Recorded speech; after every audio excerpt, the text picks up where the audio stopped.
زندگی کے گوشوں میں اسے اس طرح جاری و ساری کیا جائے کہ فرد کا ارتقاء یعنی کہ انسان کی پرسنل لائف میں اور اس کی پبلک لائف میں دین اور دین کی ویلیوز کو اس طریقے سے جو عمل میں لایا جائے، اس کو بڑھتا جائے، جس کے نتیجے میں فرد کا ارتقاء، ایک انڈیویجول کی گروتھ، اس کا پورا جو لائف سٹائل کا معاشرے کی تعمیر، سوسائٹی کا ریکنسٹرکشن یا اس کا فارمیشن، اور تیسرا ریاست کی تشکیل جو اسٹیٹ کا فارمیشن ہے، یہ تینوں چیزیں جو وہ اسلام کے مزاج، اسلامک ویلیوز کے مطابق ہوں۔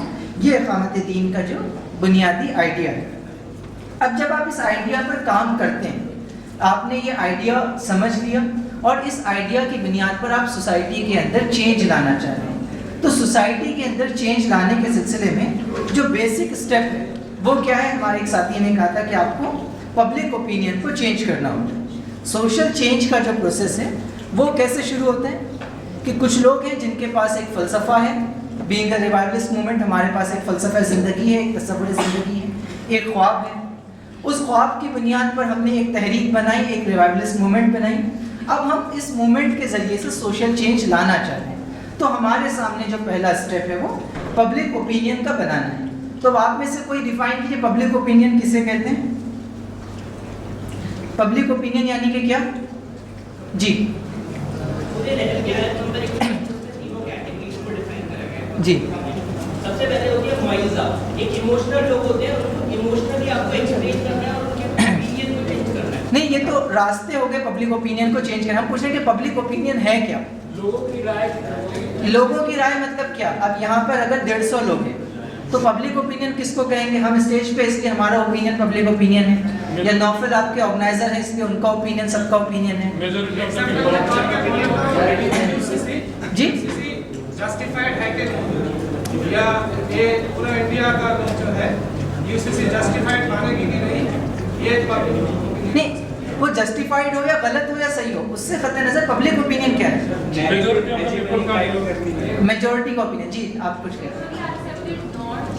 سوشلی ایکسیپٹیڈ نارمس، ٹھیک ہے، کامن پرسیپشن آف سوسائٹی۔ تو یہ بتائیے کہ یہ جو سوشلی ایکسیپٹیڈ نارمس ہیں یا جو سوشل پرسیپشن ہے سوسائٹی کا، یہ ضروری ہے کہ میجورٹی کا پرسیپشن یا میجورٹی کا اوپینین ہو یا نہیں؟ یعنی کہ پبلک اوپینین کے سلسلے میں سمپل انڈرسٹینڈنگ یہ ہو سکتی ہے کہ پبلک کا اوپینین۔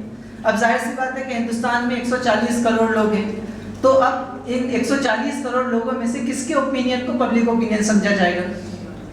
تو ایک جواب تو یہ ہو سکتا ہے کہ 51% لوگوں کا اوپینین پبلک اوپینین بن جائے کیونکہ وہ میجورٹی میں ہے، اور دوسرا کوئی دوسرا ویو پوائنٹ ہو سکتا ہے۔ تو آپ کو کیا لگتا ہے دونوں میں سے کون سی بات صحیح ہے؟ جی جیسے ہر کمیونٹی کا ایک نمائندہ ہوتا ہے، تو ان نمائندے کا کیا اوپینین ہے، تو ہم اس سے کہہ سکتے ہیں کہ یہ ایک پبلک اوپینین بن گیا۔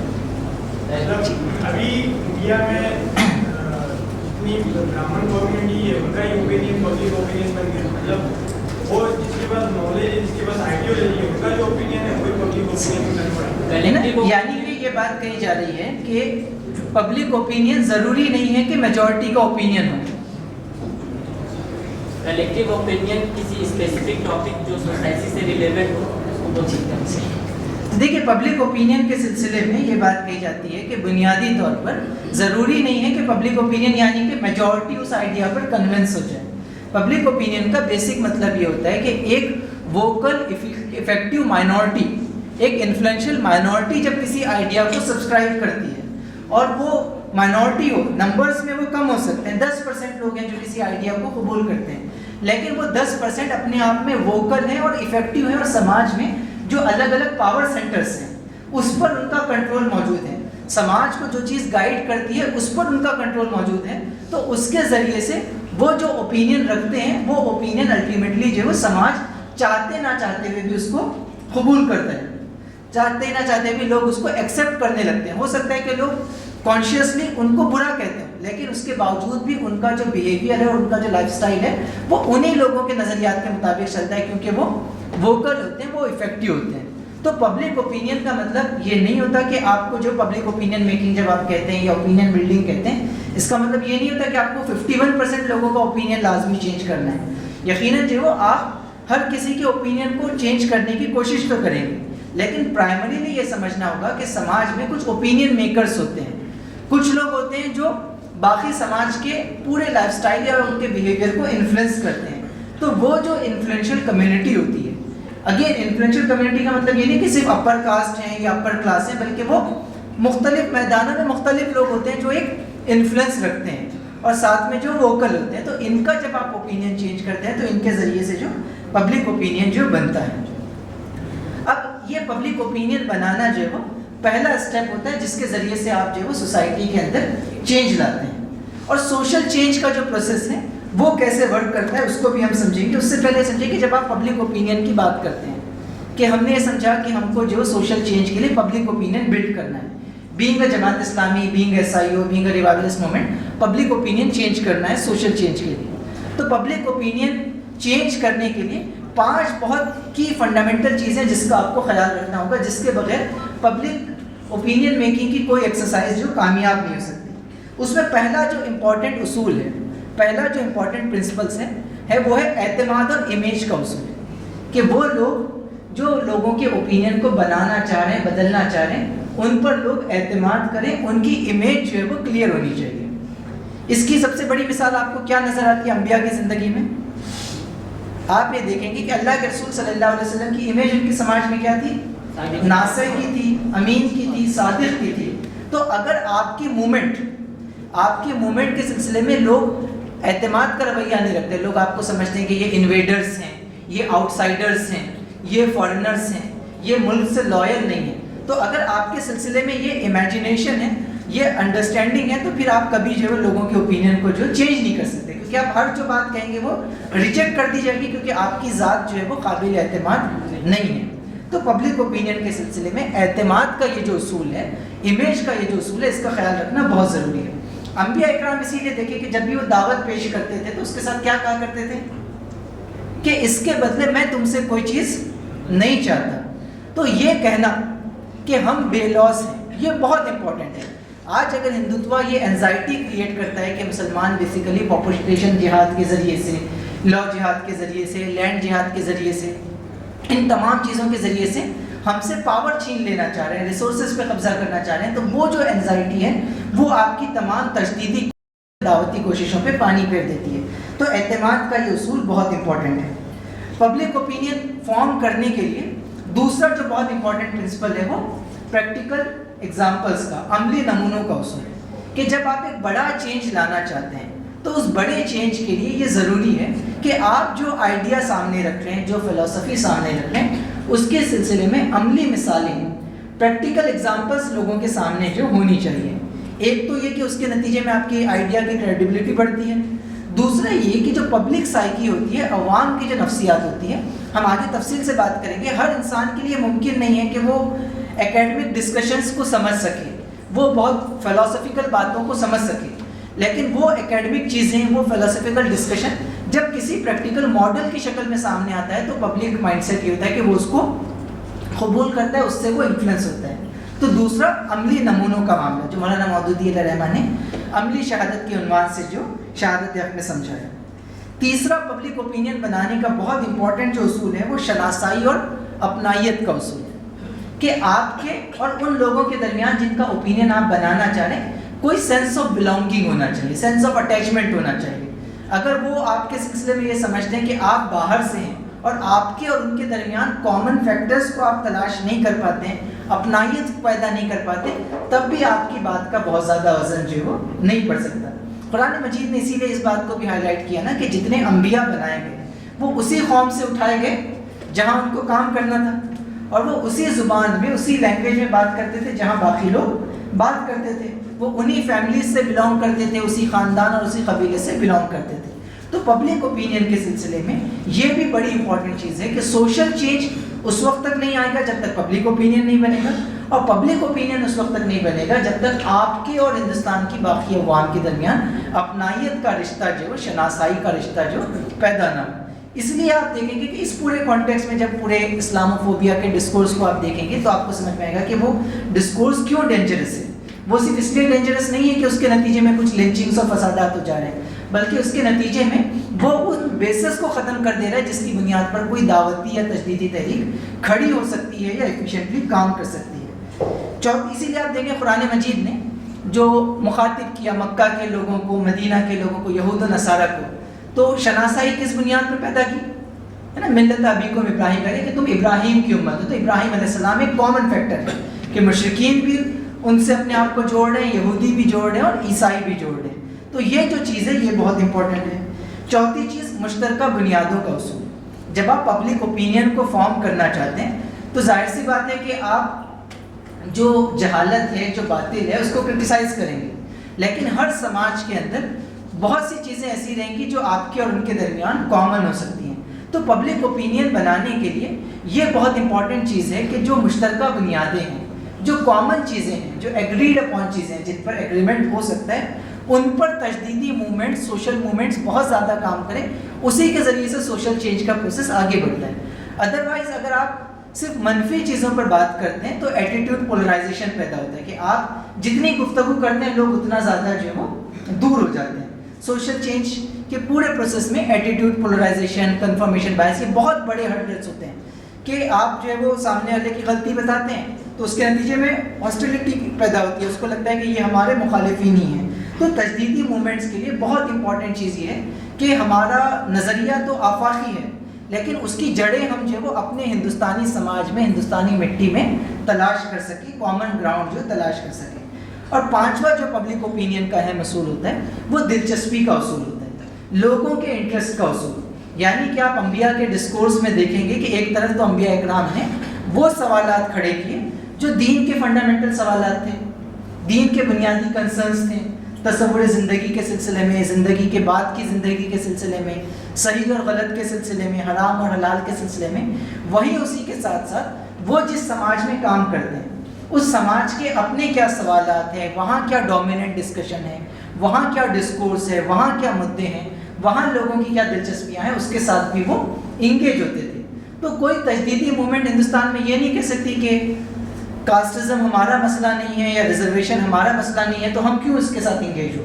آپ کو یہ سمجھنا پڑے گا کہ جب آپ یہاں کی پبلک کے اوپینین کو شیپ دینا چاہ رہے ہیں، یہاں سوشل چینج لانا چاہ رہے ہیں، تو یہاں یہ جو اصول ہے کہ یہاں لوگوں کی دلچسپی اور کنسرنس کیا ہیں، ان کی انزائٹیز کیا ہیں، ان کے اسپائریشنس کیا ہیں، اس کو سمجھیے اور اس کے مطابق اپنی اسٹریٹجیز کو اور اپنی پرائرٹیز اور اپنے لینگویج کو شیپ دیں۔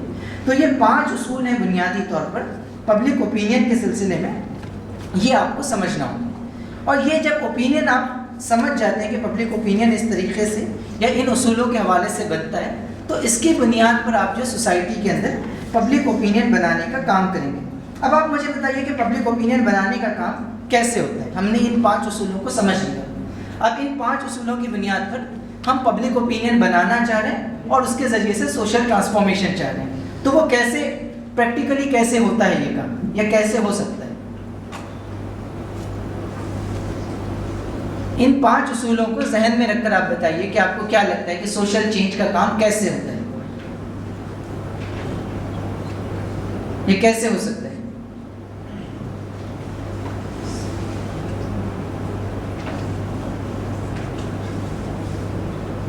جی ان کو آئیڈینٹیفائی کر کے جو اپنا اوپینین ہے یا ہمارے اس کو وہ ہمارا ریپرزنٹیشن ہے نا ایکسیپٹیبل ہے تو ایک اوپینین مل جائے گا۔ ایک دفعہ یہ ہوا کہ ایس آئی او کے ایک پروگرام میں ایس آئی او کے ایک سابق صدر تنظیم نے ایس آئی او کے ممبرز سے پوچھا کہ آپ سوشل چینج کی بات کرتے ہیں، ریکنسٹرکشن آف سوسائٹی کی بات کرتے ہیں یا اقامت دین کی بات کرتے ہیں، تو یہ ہوگا کیسے؟ تو انہوں نے بہت سمپل فارمولا بتایا۔ انہوں نے کہا کہ دیکھیے ابھی ہم لوگ جو ہے سب جگہ ہمارے یونٹس پر ہفتہ واری اجتماع لیتے ہیں، تو ہم جو ہے وہ زیادہ گراؤنڈ پہ محنت کریں گے، زیادہ سے زیادہ لوگوں کو جو اس کی دعوت دیں گے، تو ہوگا کیا کہ محلے کی میجورٹی جو ہے وہ ایس آئی او کے ہفتہ واری اجتماع میں آنے لگ جائے گی، جماعت اسلامی کے اجتماع میں آنے لگ جائے گی۔ تو اس کا نتیجہ کیا ہوگا؟ اس کا نتیجہ یہ ہوگا کہ جب لوکل کارپوریشن کا الیکشن ہوگا تو ایس آئی او کے یونٹ پریسیڈنٹ جو ہیں وہ لوکل کارپوریٹر بن جائیں گے۔ پھر ہمارا جو سٹی کانفرنس ہوتی ہے، ڈسٹرکٹ کانفرنس ہوتی ہے، جو بڑی کانفرنسز ہوتی ہے، ایسے ہی جب سب محلوں میں کام ہوگا تو ہماری یہ جو بڑی کانفرنسز ہوں گی اس میں شہر کے سارے لوگ آنے لگ جائیں گے، تو سب شہر کے لوگ ہم کو سپورٹ کرنے لگ جائیں گے، تو سارے ایم ایل ایز اور ایم پیز جو ہے وہ شہر سے جو الیکٹ ہوتے ہیں وہ ایس آئی او اور جماعت اسلامی کے لوگ ہو جائیں گے۔ اور جب ایسے ہی ایک سٹی میں دوسری سٹی میں ساری سٹیز میں ہو رہا ہے تو خود بخود امیر جماعت جو ہے وہ پرائم منسٹر بن جائیں گے، قانون دین ہو جائے گا۔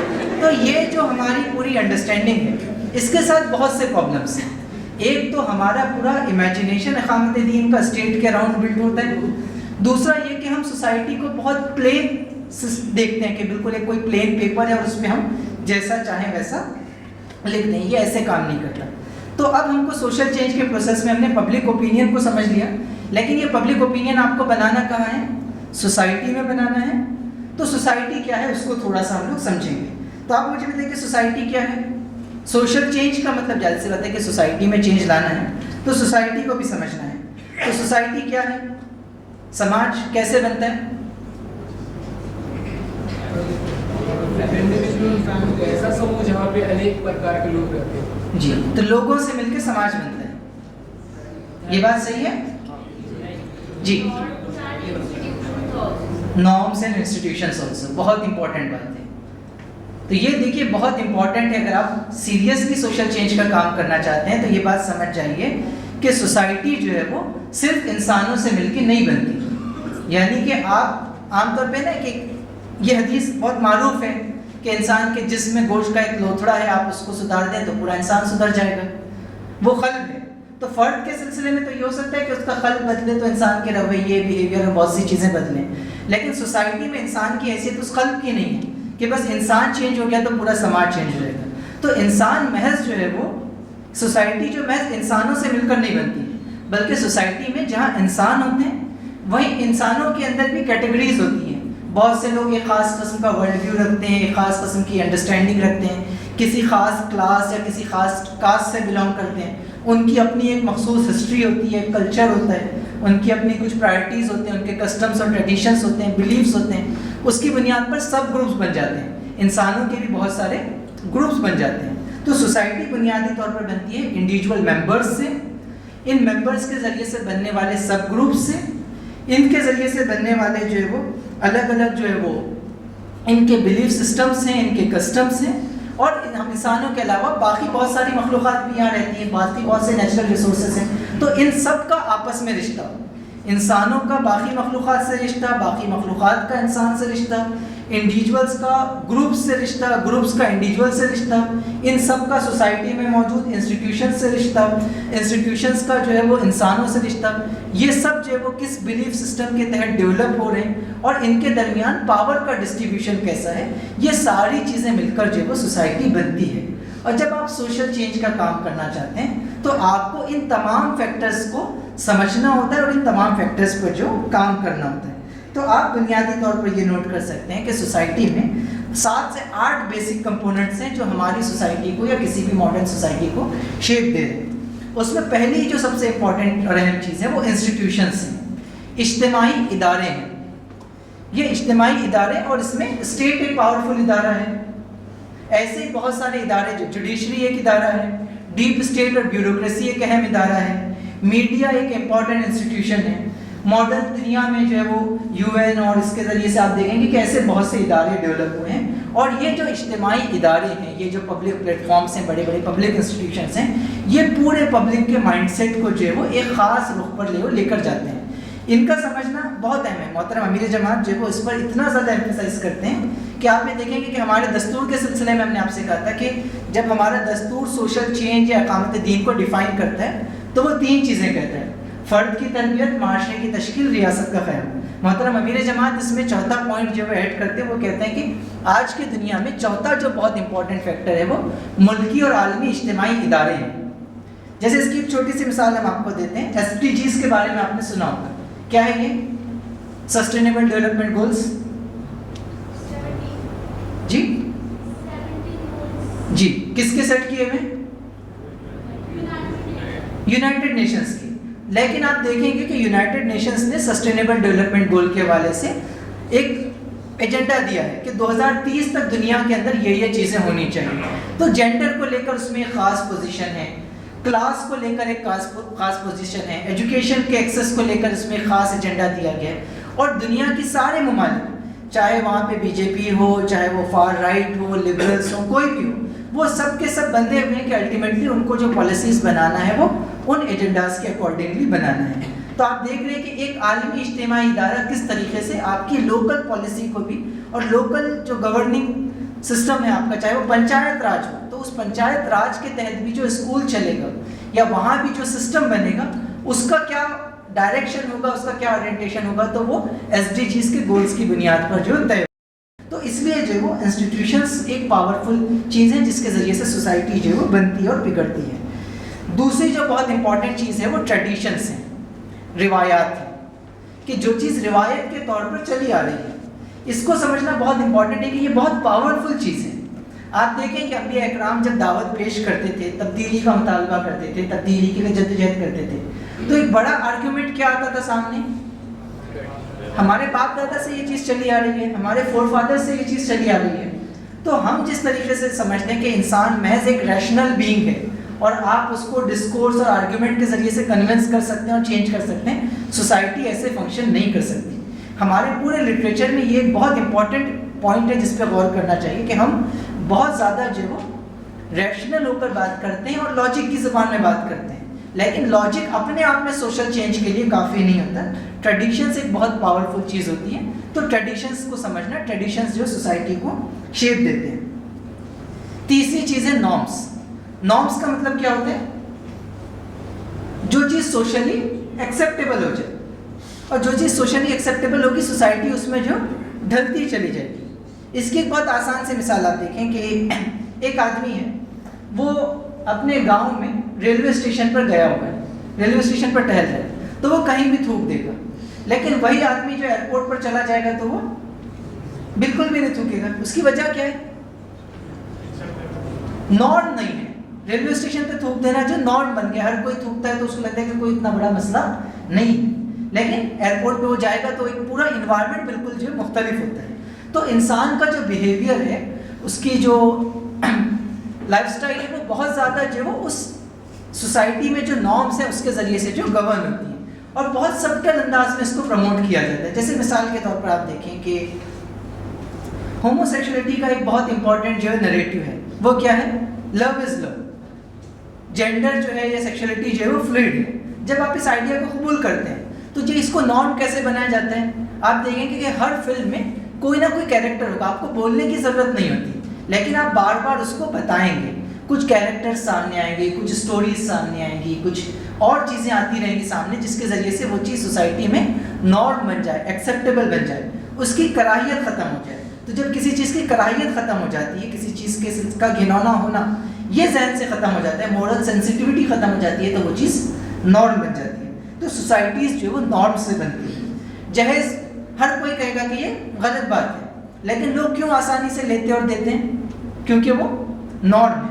ایک مسلمان ہے تو وہ جو ہے آپ دیکھیں گے کہ جنسی معاملات میں بہت جو ہے وہ حساس ہوتا ہے, لیکن مالی معاملات میں نہیں ہوتا. کیوں؟ کیونکہ مسلم معاشرہ جو جنسی معاملات کے سلسلے میں حساس ہے, وہ جو وہ اس چیز کو, ایکسٹرا میرٹل افیئرس کو جو وہ قبول نہیں کرتا, وہ نارم نہیں ہے. لیکن بزنس میں جھوٹ بولنا نارم ہے. تو جو نارم بنے گا وہ سوسائٹی کے اندر جو وہ پھیل جاتا ہے, لوگ اس کے حساب سے جو معاملات کرنے لگ جاتے ہیں. چوتھی جو چیز ہے وہ ہیبٹس ہیں, عادتیں ہیں. تو سماج کی اپنی کچھ عادتیں ہوتی ہیں, انڈیویجولس کی بھی عادتیں ہوتی ہیں, اور سوسائٹی کی اپنی بھی کچھ عادتیں ہوتی ہیں. تو آپ دیکھیں گے نا, جیسے کہا جاتا ہے کہ انڈینس کے سلسلے میں کہ انڈینس کی یہ خاص عادتیں ہیں, وہ کہیں بھی ایڈجسٹ کر لیتے ہیں, کمپرومائز کر جاتے ہیں. کمیونٹیز کے سلسلے میں بھی جو ہے اس قسم کا پرسیپشن بن جاتا ہے کہ یہ کمیونٹی جو ہے اس کی یہ عادت ہے, اس کا یہ بیہیویئر ہے. تو لوگ بہت سی چیزوں کو بہت سے لوگوں کے ساتھ ایسوسیٹ کر دیتے ہیں, تو اس میں بہت کچھ باعث بھی ہوتا ہے, بہت کچھ چیزیں غلط بھی ہوتی ہیں. لیکن ہیبٹس ایک بہت امپورٹنٹ چیز ہے جس کے ذریعے سے سوسائٹی جو بنتی ہے. پانچویں جو امپورٹنٹ چیز ہے جس سے سوسائٹی بنتی ہے وہ انٹرسٹ ہے, لوگوں کے مفادات ہیں. جب بھی آپ سوشل چینج کے لیے کام کرتے ہیں تو ہوتا کیا ہے, آپ اسٹیٹس کو چیلنج کرتے ہیں. چینج کا مطلب کیا ہے کہ آپ کوئی چیز جو ایگزسٹ کر رہی ہے اس کو چیلنج کر رہے ہیں, اس کو بدلنا چاہ رہے ہیں. تو جب آپ بدلنے کی کوشش کر رہے ہیں, اس کا مطلب آپ اسٹیٹس کو چیلنج کر رہے ہیں, اور اس اسٹیٹس کو کے ساتھ کسی نہ کسی کے مفادات تو جڑے ہوتے ہیں. کچھ لوگوں کا انٹرسٹ ہوتا ہے تبھی تو وہ چیز ایگزسٹ کر رہی ہے. تو جب آپ اس چیز کو کاؤنٹر کرتے ہیں تو بیسیکلی وہ لوگ جن کا انٹرسٹ مار کھا رہے ہیں وہ اس سوشل چینج کے پروسیس کے اگینسٹ ہو جاتے ہیں.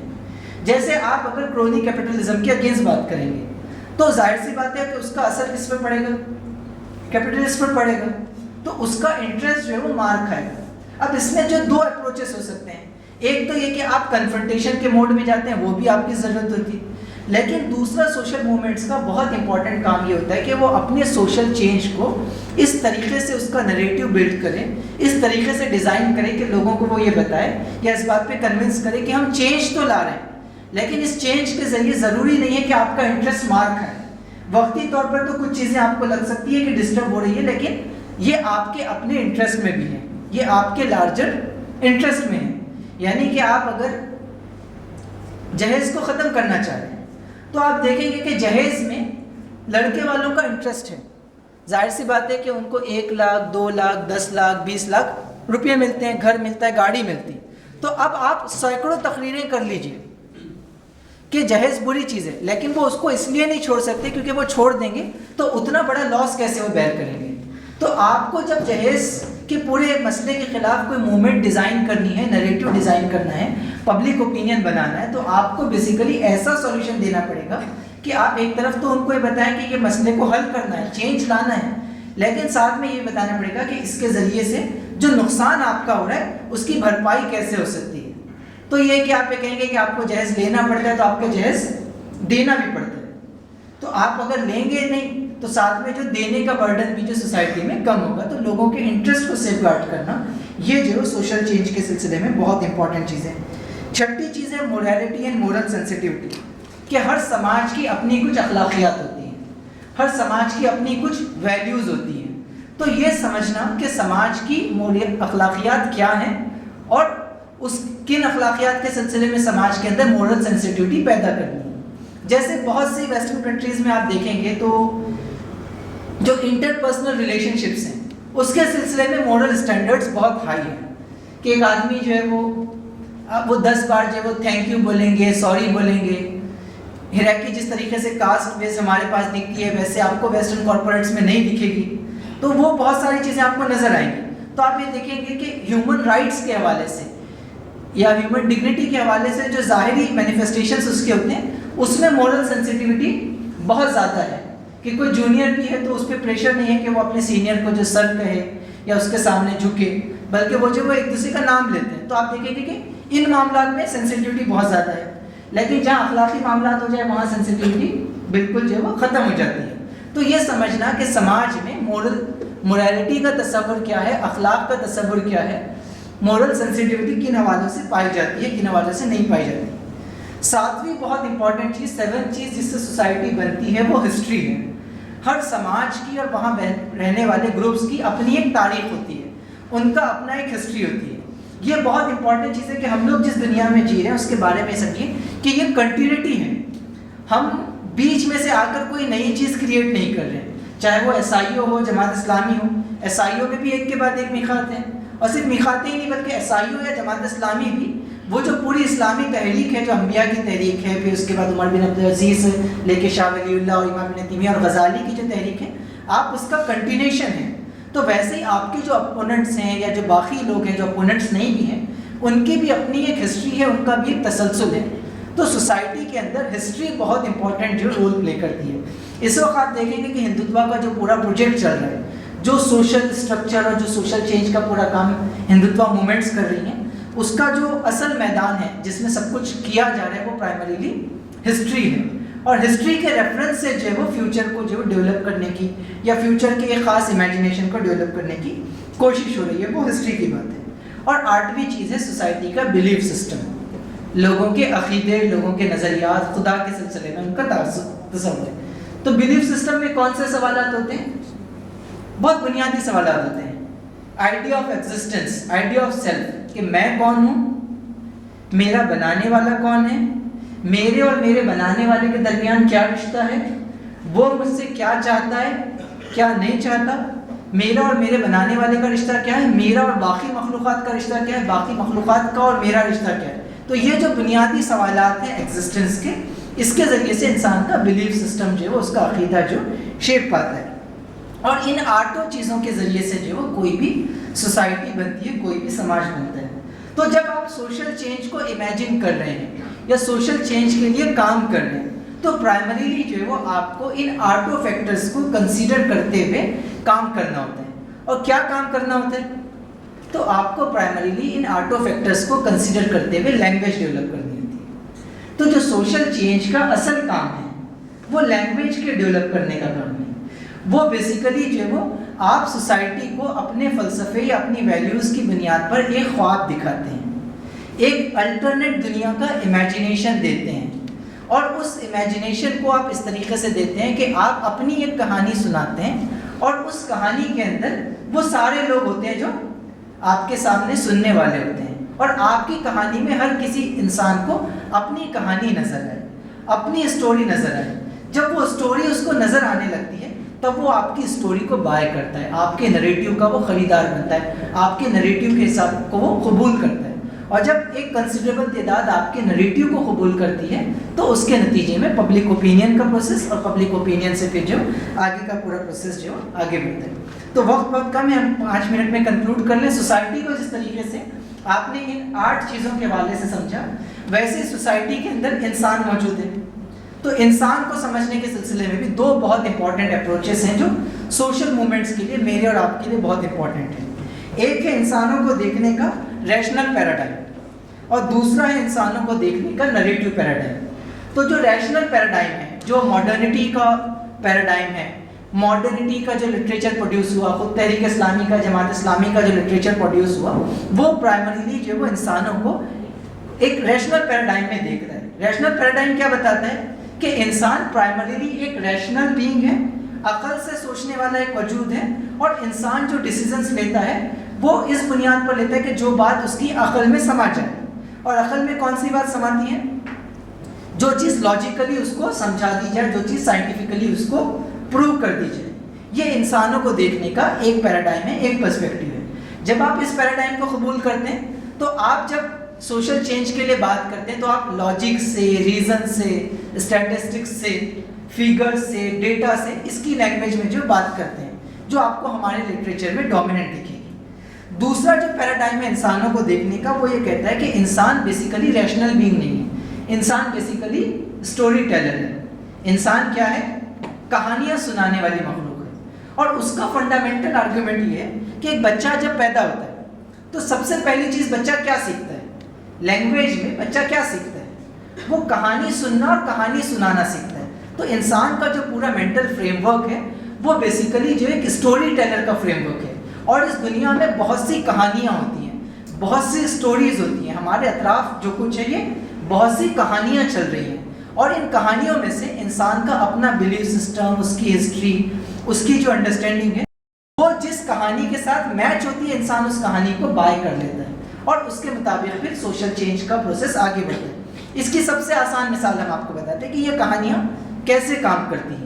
یہ کہانیاں 3 لیولز پہ کام کرتی ہیں. سومرز کا ایک ماڈل ہے جس میں وہ کہتے ہیں کہ ایک آپ کا میٹا نریٹیو ہوتا ہے, گرینڈ اسٹوری ہوتی ہے, اس کے بعد پبلک نریٹیو ہوتا ہے, پبلک اسٹوری ہوتی ہے, اور تیسرا جو آنٹولوجیکل نریٹیو ہوتا ہے جس میں پرسنلائز اسٹوریز ہوتی ہیں. ان 3 لیولز پر جو وہ کہانیوں کو, جو لوگ سوشل چینج کے لیے کام کرتے ہیں, جو ریوائولسٹ موومنٹ ہوتی ہیں, وہ ان 3 لیولز پہ کہانیاں بناتی ہیں, اسٹوریز بناتی ہیں, اور ان اسٹوریز کو جو وہ سماج میں لاتی ہیں اور سماج اس کو قبول کرتا ہے. آپ اگر ہندوستان میں ہندوتوا کے فینومینا کو ڈیفائن کرنا چاہیں تو آپ عام طور پہ ہم کیسے ڈیفائن کرتے ہیں؟ 2014 میں مودی آ گیا, اس کے بعد جو وہ بابری مسجد کا ہو گیا, تو ہم کچھ پولیٹیکل ایونٹ سے کرتے ہیں. لیکن ایسا نہیں ہے. ہندوتوا کا جو پورا سوشل چینج کا پروسیس ہے وہ کیسے ورک کر رہے ہیں؟ تو ان کا ایک میٹا نریٹیو ہے, ایک گرینڈ اسٹوری ہے. آپ میں سے کوئی بتا سکتا ہے وہ گرینڈ اسٹوری کیا ہے ہندوتوا کی, جس نے سب سے زیادہ ہندوستان کے موجودہ سوشل اسٹرکچر پہ انفلوئنس ڈالا ہے؟ وہ میٹا نریٹیو یہ ہے کہ ہندوستان ایک بہت اچھی ہماری سبھیتا اور سنسکرتی تھی. ہندوستان ایک پراچین جو اینسینٹ سویلائزیشن ہے, ہمارا ایک بہت گلوریس پاسٹ تھا جس میں ہمارے پاس پلین بھی تھا, جس میں ہمارے پاس جو ہے وہ آپریشنز بھی ہوتے تھے. دنیا کی ساری چیزیں جو ہندوستان کے اندر موجود تھی, ہر قسم کی ٹیکنالوجی, ہر قسم کا ایڈوانسمنٹ تھا, اور ہم دنیا کے وشو گرو تھے. ہندوستان کا ایک بہت گلوریس جو ہے وہ ہمارا پاسٹ تھا. اس کے بعد کیا ہوا؟ اس کے بعد انویڈرز آئے, مغل آئے, سلاطین آئے, انگریز آئے. انہوں نے جو وہ ہمارے پورے سویلائزیشن کو ڈسٹروائے کیا, ہمارے مندروں کو لوٹا, عورتوں کی عزت لوٹی, مسلمان بنایا, سب کچھ کیا. اس کے بعد کیا ہو گیا؟ انہوں نے ہمارے پورے تہذیب و تمدن کو ختم کر دیا, اور اس کے بعد ہم 1000 سال غلامی میں رہے اور اب 1000 سال کی غلامی کے بعد مودی جی آئے ہیں جو پھر سے اس گلوریس پاسٹ کو زندہ کر رہے ہیں. تو یہ کیا ہے؟ یہ ہندوتوا کا میٹا نریٹو ہے, یہ گرینڈ سٹوری ہے. اس سٹوری کو جو ہندوستان میں سیل کیا گیا. اب ایک تو یہ کہ آئیڈیالوجیکل لیول پر جو آئیڈیالوگس ہوتے ہیں, تھنکرز ہوتے ہیں, وہ تو میٹا نریٹو سمجھتے ہیں. پبلک اس میٹا نریٹو سے اپنے آپ کو ریلیٹ نہیں کر پاتی, تو اس کو پبلک نریٹو کی شکل دی جاتی ہے. پبلک نریٹو کیسے بنتا ہے؟ اس میٹا نریٹو کے اندر ایک پبلک نریٹو کیا ہے کہ بابر نے آ کر جو بابری رام مندر کو توڑا اور بابری مسجد بنایا. تو یہ کیا ہے؟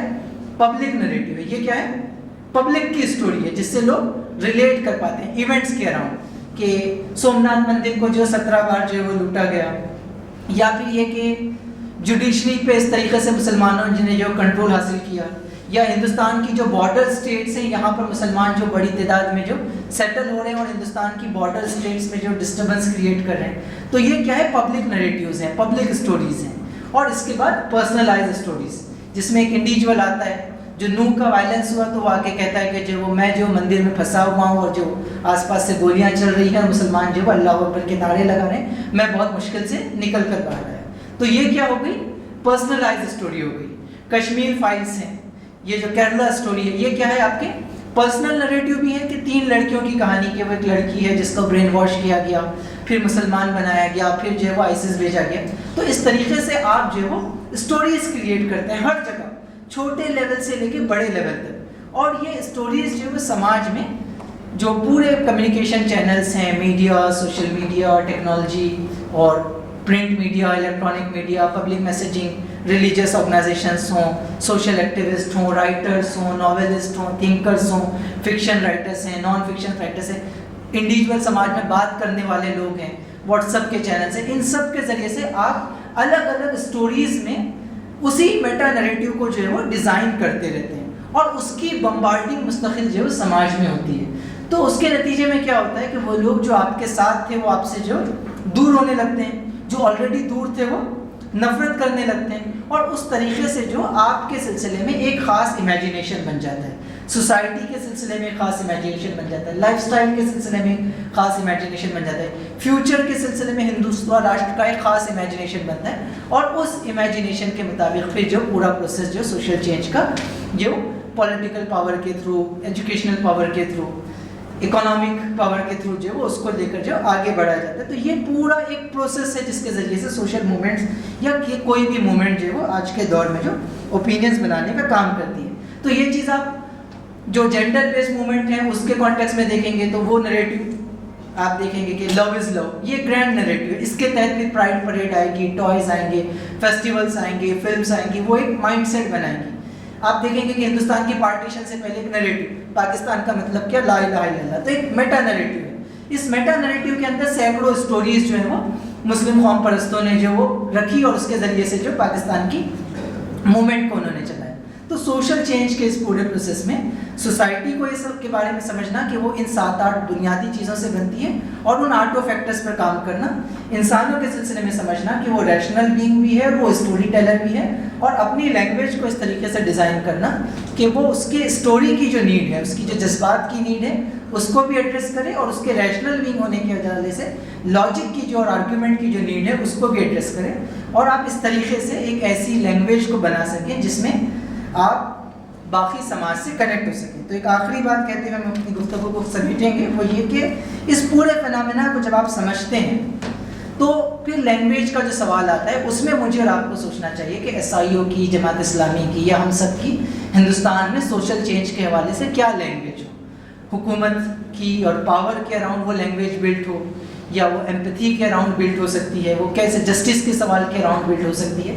اس پر ہم کو اور آپ کو غور کرنا چاہیے. جب ہم اقامت دین سمجھاتے ہیں تو ہم قرآن مجید کی آیتوں سے سمجھاتے ہیں, احادیث سے سمجھاتے ہیں, لاجک اور ریزن سے سمجھاتے ہیں, لیکن ہندوستانی سماج کے لیے کیا اقامت دین کا ایسا امیجینیشن کہ جب آپ اقامت دین کو ڈیفائن کریں یا جماعت اسلامی کے ایس آئی او کے سوشل چینج کے پروجیکٹ کو ڈیفائن کریں تو لوگوں کو یہ بات سمجھ میں آئے کہ جب ہم یہاں اقامت دین کہہ رہے ہیں تو راستے پر کوئی رکشہ پولر اگر ہو تو اس کو یہ بات سمجھ میں آئے کہ یہ جو ایس آئی او والے سوشل چینج بول رہے ہیں, اس سوشل چینج میں ان کو ان کا رکشہ نظر آئے, اس رکشہ پولر کو اپنا بچے اور اس بچے کی ایجوکیشن نظر آئے, کوئی سیکس ورکر ہو تو اس کو اس کے اقامت دین کے اندر اپنی ڈگنیٹی نظر آئے, اس کو سمجھ میں آئے کہ مجھے یہ کام کرنا پڑا ہے لیکن میری بیٹی کو یہ کام نہیں کرنا پڑے. اقامت دین کی ایسی اسٹوری, سوشل چینج کا ایک ایسا امیجنیشن, انسان کا ایک ایسا امیجنیشن, ہیومن سوسائٹی کا ایک ایسا امیجنیشن جس میں ایک دلت کو یہ نظر آئے کہ میرے ساتھ ڈسکرمنیشن میری کاسٹ کی بنیاد پر نہیں ہوگا, ایک مزدور کو اس کے اندر اس کی مزدوری نظر آئے, ایک سیکس ورکر کو اس کے اندر اپنی ڈگنیٹی نظر آئے, ایک کسان کو اس کے اندر جو ہے وہ اس کا سپورٹ, بیسک سپورٹ سسٹم نظر آئے. تو ایسا جب امیجنیشن, ایسا جب ایک پوری اسٹوری اور ایک ایسا بیانیہ میں اور آپ تیار کرتے ہیں اور پھر سوسائٹی کے یہ جو 7-8 بڑے کمپوننٹس ہیں ان کو ذہن میں رکھتے ہوئے اپنے اس بیانیے کو جو مختلف شکلوں میں جو وہ سماج میں لاتے ہیں, اس کو انفلوئنس کرتے ہیں, اس کے ذریعے سے پبلک اوپینین بنتا ہے, اس پبلک اوپینین کے ذریعے سے سوشل چینج کا پروسیس آگے بڑھتا ہے. تو اللہ رب العزت سے دعا ہے کہ اس پورے فنومینا کو, دیکھیے سماج کو سمجھنے کا بہت سے اپروچز ہو سکتے ہیں. بیسک چیزیں ہم 2 چیزیں کہیں گے. ایک تو یہ کہ کوئی نئی چیز سیکھنے کے لیے بہت سی چیزیں جو ہم پہلے سیکھ چکے ہیں اس کو ہم کو انلرن کرنا ہوتا ہے. تو ہماری سوسائٹی کے سلسلے میں اپنے کچھ انڈرسٹینڈنگ ہے, کچھ چیزیں جو ہمارے ذہن میں بیٹھ گئی ہیں, جیسے کہ ہندو سماج ایک سڑا ہوا سماج ہے. جب آپ نے اس بات کو قبول کر لیا تو آپ اس سماج کو سمجھ نہیں سکتے, تو آپ کو اپنے ذہن سے بات نکالنی پڑے گی کہ ہندو سماج ایک سڑا ہوا سماج ہے. پھر آپ کو یہ بات بھی نکالنی پڑے گی کہ ہندو سماج کوئی مونولیتھک ایک سماج ہے. تو جب آپ کے ذہن میں بہت سی جو منفی چیزیں بیٹھی ہوئی ہیں جب وہ نکلتی ہیں, دوسرا آپ پھر انگیج ہوتے ہیں اس سماج کے, اس سوسائٹی کے الگ الگ اسٹیک ہولڈرز کے ساتھ ڈائلاگ کرتے ہیں, انگیج کرتے ہیں, ان کے ویو پوائنٹ سے چیزوں کو دیکھنے کی کوشش کرتے ہیں, ان کے ساتھ انٹریکٹ کرتے ہیں. اور بہت سی اب تو جو کتابیں لکھی گئی ہیں, ریسرچ پیپرز آتے ہیں, بہت سے سیکھنے کے سورسز ہیں. تو اکیڈمک جو سورسز ہیں ان سے بھی آپ فائدہ اٹھاتے ہیں, لیکن ہیومن ٹچ جو ہے وہ سوسائٹی کو سمجھنے کے سلسلے میں سوسائٹی سے آپ مستقل انگیج رہیں, یہ بہت کروشل ہے. ورنہ ہوتا یہ کہ جو کچھ اکیڈمک ورک بھی پروڈیوس ہوتا ہے, ظاہر سی بات ہے کہ اس کا بھی ایک خاص کانٹیکسٹ ہوتا ہے, اس کو پروڈیوس کرنے والوں کا اپنا بھی ایک آئیڈیالوجیکل فریم ورک ہوتا ہے, ان کا اپنا ایک ایجنڈا ہوتا ہے. تو ضروری نہیں ہے کہ وہ جو کچھ چیزیں کسی سماج کے بارے میں پیش کر رہے ہیں وہ ایز اٹ از ہوں. تو پرائمری چیز تو ہم یہی کہیں گے کہ جو ہمارے اپنے بائسز ہیں اس کو ختم کرنے کے لیے کیا کچھ ہو سکتا ہے وہ دیکھیں, اوپن مائنڈ کے ساتھ لوگوں کے ساتھ انگیج کریں, اور تیسرا جو کچھ چیزیں پروڈیوس ہوئی ہیں اس کو پڑھتے رہیں. ایک سوال یہ ہے کہ جو آپ نے 9 پوائنٹس بتائے تھے مولانا مودودی کے بتائے ہوئے, اس میں سے 7 پوائنٹس تک تو ہم لوگ کر سکتے ہیں کسی نہ کسی طریقے سے, بٹ جو 8th پوائنٹ ہے کہ پاور سینٹر پہ کنٹرول, وہ ہم ایز اے مائنورٹی ہوتے ہوئے کیسے کر سکتے ہیں؟ تو دیکھیے مولانا مودودی نے اس کے آگے ایک بڑی دلچسپ بات یہ بھی لکھی کہ ان 9 پوائنٹس میں سے 3 پوائنٹس تو ایسے ہیں جو کامن ہیں, جو ہر تجدیدی تحریک کو, ہر ریوائولسٹ موومنٹ کو, ہر اسلامک موومنٹ کو کرنا ہی چاہیے, اس کے بغیر وہ اسلامک موومنٹ نہیں ہو سکتی. باقی جو اگلے 6 پوائنٹس ہیں وہ کہتے ہیں کہ وہ آپ کے اسکوپ اور آپ کس فیز میں ہیں. تحریک بھی الگ الگ فیزز سے گزرتی ہے نا, تو ہم جس فیز میں ہیں اس کے حساب سے ہم ڈیسائیڈ کریں گے کہ ہم کو کیا چیز کتنی کرنی ہے, کیا چیز کتنی نہیں کرنی ہے. دوسرا یہ بھی سمجھیں کہ یہ تو بیسک بات ہو گئی. دوسری بات یہ کہ مائنورٹی میں ہونے کا مطلب یہ نہیں ہے کہ آپ پاور کو انفلوئنس نہیں کر سکتے یا پاور آپ کے پاس نہیں تھے. کہ آج کی دنیا میں تو مائنورٹی میں نمبرز کا کھیل نہیں ہے نا, بلکہ جب ہم پبلک اوپینین پہ بات کر رہے ہیں تو وہاں تو ساری گفتگو یہی آ رہی ہے کہ وہ ایک افیکٹو مائنورٹی ہی ہے جو پورے سوسائٹی کو جو شیپ دے رہی ہے. تو یہ نمبر سے زیادہ آپ کی کیپیسٹی پہ ڈیپینڈ کرتا ہے. اگر کیپیسٹی ہے, امپاورڈ ہے, تو ایک امپاورڈ مائنورٹی جو ہے وہ میجورٹی کو انفلوئنس کرتی ہے اور ہمیشہ سے کرتی رہی ہے. جی فرد کا ارتقاء سماج کی تعمیر اور ریاست کی تشکیل, یہ اسٹیپس ہیں یا پیرلل ہوں گے. ظاہر سی بات ہے کہ یہ چیزیں جو پیرلل ہی چلتی رہیں گی. دیکھیے وہی ہم کہہ رہے ہیں نا کہ سوسائٹی اور انسانی سماج بہت کمپلیکس ہے, وہ لینئر پروسیس کچھ نہیں ہوتا کہ پہلے فرد ہو جائے گا پھر معاشرہ ہوگا, پھر کیونکہ ہم لوگوں نے جب پورے پروسیس کو سمجھا تو یہ دیکھا نا کہ فرد کا رویہ معاشرے پہ ڈیپینڈ کر رہا ہے, معاشرہ جو بہت کچھ ریاست سے لے رہا ہے, ریاست بہت کچھ جو افراد کے جو رجحانات ہیں اس کی بنیاد پہ شیپ پا رہی ہے. تو یہ ساری چیزیں parallelly at the same time چلنے والی ہیں, اور یہ تینوں چیزیں مستقل عمل ہیں. یہ بھی سمجھیں کہ اقامت دین کوئی منزل ہی نہیں ہے بلکہ وہ ایک راستہ بھی ہے, ایک کنٹینیوس پروسیس ہے جو آپ کو کرتے ہی رہنا. کہیں جا کے وہ یہ نہیں ہے کہ اب ختم ہو گیا, فرد کا ارتقاء کا معاملہ ختم ہو گیا یا ریاست کی تشکیل کا معاملہ ختم ہو گیا, تو پروسیس سے یہ چلتا رہے گا. جی ارشد. ایک سوسائٹی میں مور دین ون سوشل موومنٹ چلتے رہتے ہیں, پلے میں رہتے ہیں, اور بیسیکلی جو ڈومیننٹ